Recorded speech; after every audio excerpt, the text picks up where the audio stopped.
Senhor presidente, senhores senadores, senhoras senadoras, o país vive hoje uma grave crise política e econômica e assiste atônito a diferentes tentativas de judicialização dessa crise, com debates acirrados entre PT e PSDB sobre um hipotético pedido de impeachment da presidente Dilma Rousseff, baseado no suposto crime de responsabilidade que, até o momento, repito, até o momento, não está caracterizado, nem tampouco julgado pelo Congresso Nacional. Os graves equívocos políticos e de gestão cometidos pelo governo da presidente Dilma Rousseff e sua incapacidade em oferecer alternativas concretas para a superação da crise são fatos inquestionáveis.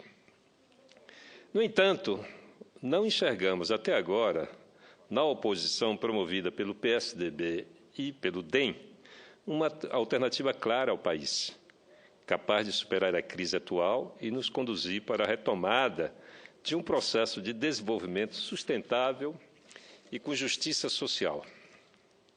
Até o momento, as investigações realizadas pela Justiça, o Ministério Público e a Polícia Federal não revelaram base material e fundamentos jurídicos e constitucionais para um processo de impedimento da presidente. Nem mesmo o propalado julgamento das contas da Presidente da República de 2014 pelo TCU caracteriza, até o momento, crime de responsabilidade. A manifestação do TCU deve ser entendida como um parecer ou uma recomendação técnica, não um julgamento. Afinal, quem julga a recomendação do TCU, rejeitando ou aprovando-a e definindo a existência ou não de crime de responsabilidade, é o Congresso Nacional. Primeiro, pela sua comissão mista de orçamento, que tem 82 dias para se manifestar, depois pelo plenário do Congresso Nacional. Na verdade, a ansiedade política terminou colocando o TCE como centro das decisões políticas. Até que o Congresso Nacional julgue, não se pode acusar a presidente da República de crime de responsabilidade e nem tampouco iniciar um processo de seu impedimento. Como não estamos num regime parlamentarista, o impedimento da presidente só pode ser proposto caso se caracterize um crime de responsabilidade, o que, até o momento, não se concretizou. Apoiar um processo de impeachment amparado apenas na impopularidade da presidente abre um precedente perigoso de forte instabilidade institucional, que pode se voltar contra outros governos estaduais ou municipais no calor das lutas políticas regionais. Como isso não bastasse, não podemos nos esquecer que o presidente da Câmara dos Deputados, Eduardo Cunha, a quem cabe, constitucionalmente, iniciar a tramitação de eventuais pedidos de impeachment, não tem hoje nenhuma autoridade política para iniciar um processo de impedimento de quem quer que seja, uma vez que ele próprio está envolvido numa série de denúncias comprovadas de lavagem de dinheiro, corrupção e formação de quadrilha. Denunciado pela Procuradoria-Geral da República e processado pelas autoridades suíças, Eduardo Cunha teve o seu afastamento da presidência da Câmara dos Deputados solicitados ao Conselho de Ética daquela casa e não tem condições políticas de continuar exercendo seu cargo. Além disso, duas liminares de ministros do Supremo Tribunal Federal, Rosa Weber e Teori Zavascki, suspendem a tramitação de qualquer pedido de impeachment da Presidente da República por crime de responsabilidade ainda não caracterizado, para evitar dano à grave ordem institucional. Diante disso, nos parece claro que a variedade de instâncias recursais pode estender esse debate indefinidamente, prolongando o debate que o país mais necessita, o de se encontrar saídas concretas e objetivas para a crise política e econômica. O governo apresenta à nação o amargo remédio do ajuste fiscal. Entende-se necessário atuar de forma propositiva, implementar ajustes e cortes. O que não se pode aceitar é que, mais uma vez, o sacrifício recaia apenas sobre os setores populares, no modelo neoliberal que, na verdade, une o governo e setores da oposição que a esse ideário sempre se alinharam. Numa receita antiga e conhecida que reúne a redução de forma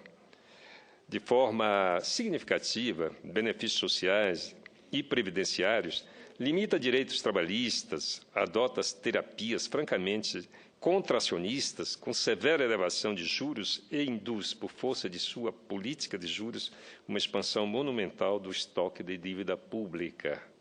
Esse ano, o Brasil deverá pagar em torno de 400 bilhões de reais. O governo Dilma Rousseff insiste em propostas recessivas como única saída para a crise. Nessa agenda natimorta, destacamos nossa posição contrária à recriação da CPMF e a qualquer outro tributo que venha a ser proposto. Novos tributos apenas aprofundariam a situação recessiva enfrentada pelas empresas e pelos trabalhadores, gerando mais desemprego e inflação. É clara a necessidade de uma nova visão para a construção de um Brasil melhor. A Comissão Executiva Nacional do PSB aprovou uma resolução nesta quarta-feira em que critica a reação errática do governo federal frente ao cenário de ampliação da crise no país. Para o partido, a gestão de Dilma Rousseff está entregue às forças conservadoras e antipopulares, com as quais negocia sua sobrevivência. Os resultados, apesar da enorme ginástica em termos de articulação política, são pouco expressivos para fins de ampliação da governabilidade, particularmente porque se subordinam à lógica da concessão de postos e cargos, para os quais sempre há uma demanda muito maior do que a oferta, especialmente em tempo de restrições orçamentárias. Assiste-se, portanto, o pior dos mundos. A governabilidade não melhora, visto que não se dá uma pacificação da base governista, que deseja mais do que há para oferecer, e o governo se vê entregue às forças conservadoras e antipopulares, com as quais negocia sua sobrevivência. Afirma o texto do nosso partido, assinado pelo presidente nacional, Carlos Siqueira, e aprovado pela Executiva Nacional do partido. Na resolução, o PSB defende que a superação da crise econômica deve se basear na valorização da produção e do trabalho. O partido preconiza iniciativas de natureza radicalmente distinta daquelas que o governo tem encaminhado como solução para a crise. Entende o PSB que toda e qualquer propositura, que as medidas de política econômica devem passar necessariamente pela valorização da produção, pela retomada do estímulo ao investimento e pela dignificação do trabalho, diz a resolução. No documento, o PSB reafirma a postura de independência crítica e propositiva do partido, sem apoiar a postura conservadora do governo ou se aliar a partidos de oposição de centro-direita.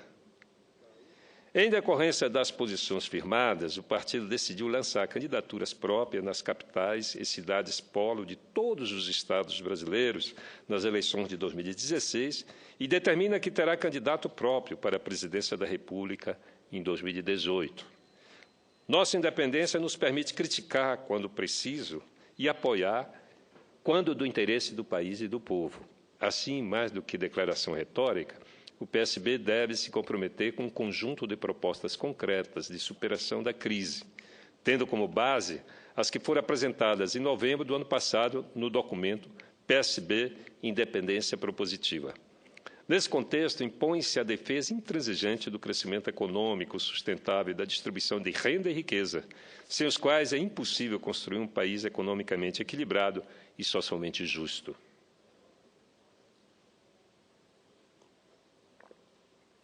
Nossa agenda mínima para enfrentar os desafios estratégicos que se apresentam ao Brasil deve constar pontos como o novo federalismo, uma ampla reforma política, eleitoral e partidária, mais avançada e profunda do que o pouco que já se aprovou até agora, uma política econômica que promova o necessário ajuste fiscal, mas sem penalizar exclusivamente os trabalhadores e a população de menor renda e que promova a erradicação da pobreza e da exclusão social. e retome a estabilidade econômica e financeira, com políticas monetárias e cambial claras, controle da inflação e a racionalidade nos gastos públicos. É essa agenda mínima que vai nos credenciar perante as forças políticas e a sociedade como uma alternativa política séria, comprometida com princípios programáticos para romper com a atual superada e desgastada polarização PT-PSDB. Nossa independência nos permite procurar o diálogo amplo e permanente com a sociedade, com os partidos alinhados em nosso campo democrático e popular, e um diálogo maduro com os demais partidos e, quando necessário, com o governo federal. Esse foi o desafio lançado pela candidatura presidencial de Eduardo Campos. Esse é o desafio que nós, socialistas, não podemos declinar. Não vamos desistir do Brasil, senhor presidente. Essa é a posição do nosso partido diante da conjuntura de crise e de embate que se apresenta no momento. E finalizo dizendo que, para nós, é inaceitável qualquer aumento de carga tributária. O que nós, brasileiros e brasileiras, pagamos corresponde a quase 5 meses de tudo que nós produzimos, de todos os nossos esforços, para entregar na mão do Estado, um Estado gastador, perdulário, um Estado que gasta mal e que desvia uma parcela importante da contribuição coletiva. Esse desvio se dá tanto na ponta da arrecadação, porque tem aqueles privilegiados que não necessitam recolher os impostos retirados do bolso das famílias, da renda das famílias, para entregar ao Estado, e também na ponta da aplicação do recurso.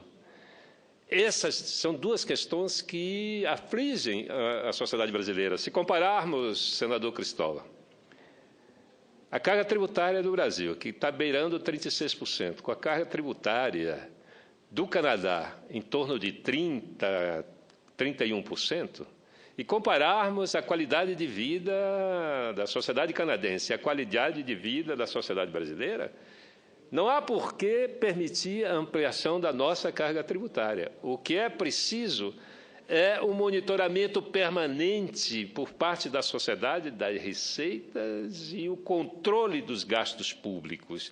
Esse é o esforço que a sociedade brasileira precisa fazer para a mudança. Portanto, senhor presidente, encerra aqui, mas antes concedo uma parte ao senador Cristóvão.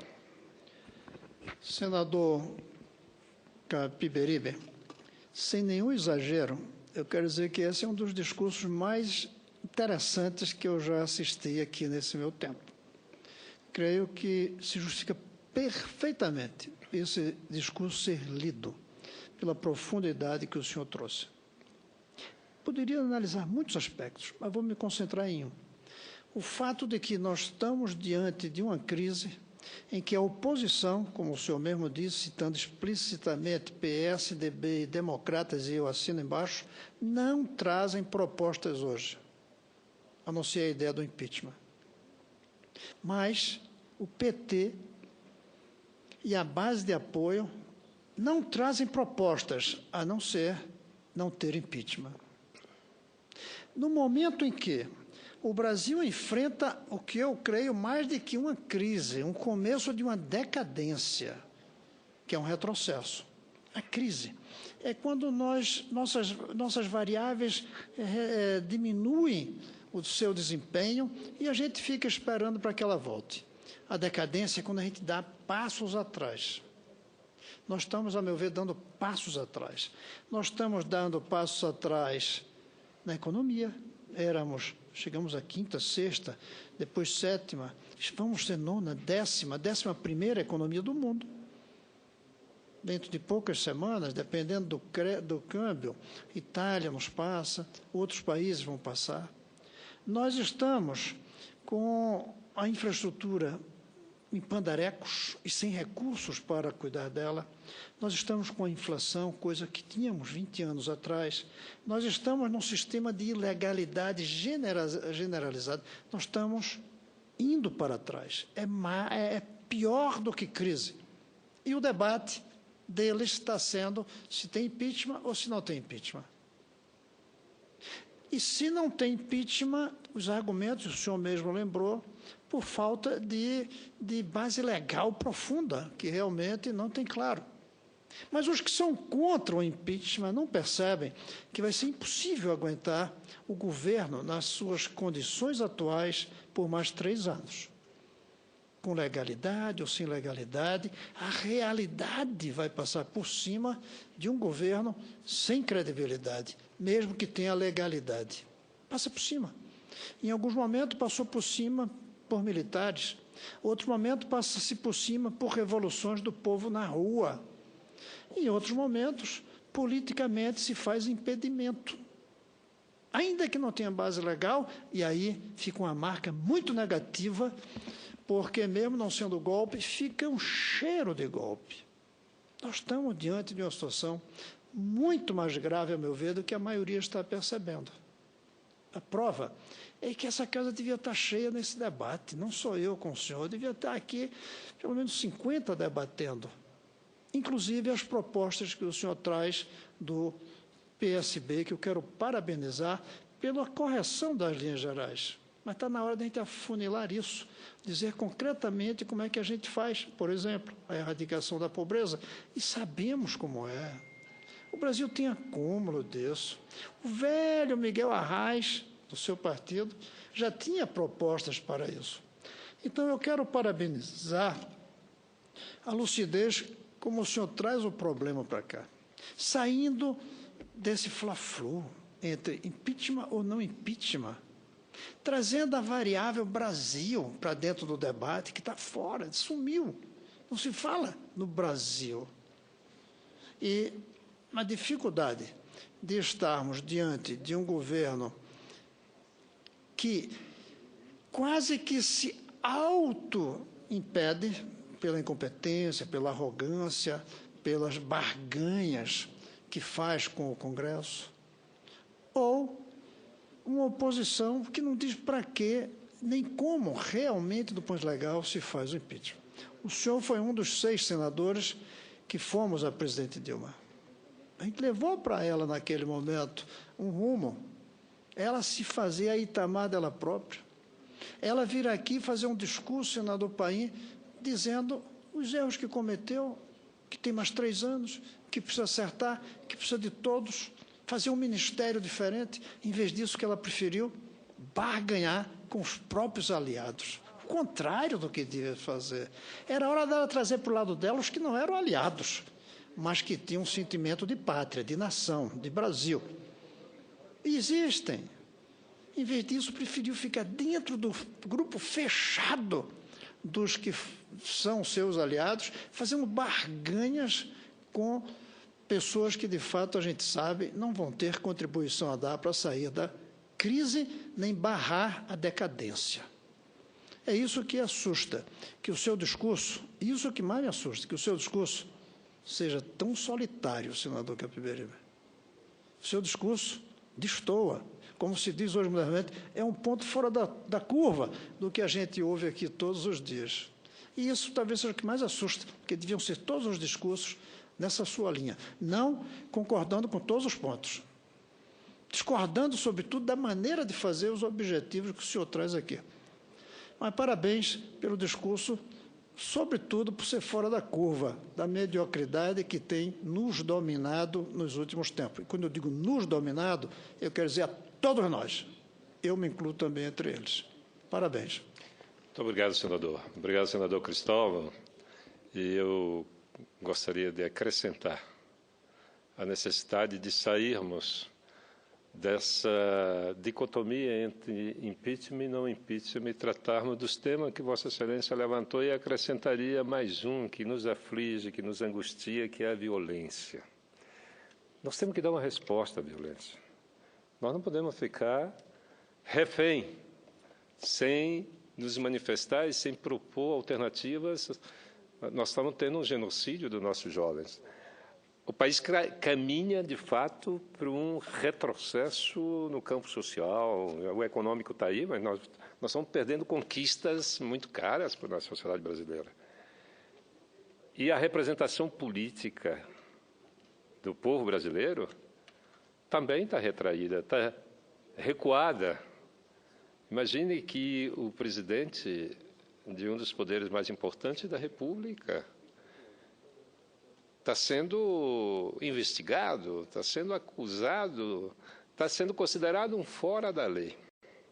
Então, esse fora da lei é que dá condução a um processo que anima a oposição. Não, nós temos que ir resolvendo os dramas que nós estamos vivendo por etapas.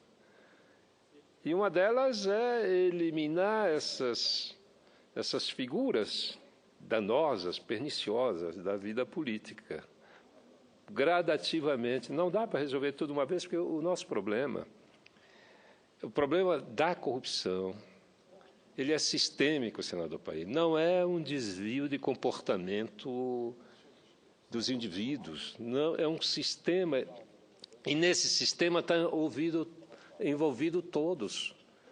Aqui se discute, não é? E se debate e se acusa uns aos outros quando todos participaram desse sistema. Então, eu acho que não dá para inventar a nova elite política, mas nós podemos reinventar o debate político. Isso aí eu não tenho a menor dúvida. Não posso substituir toda a elite política brasileira, porque não é possível.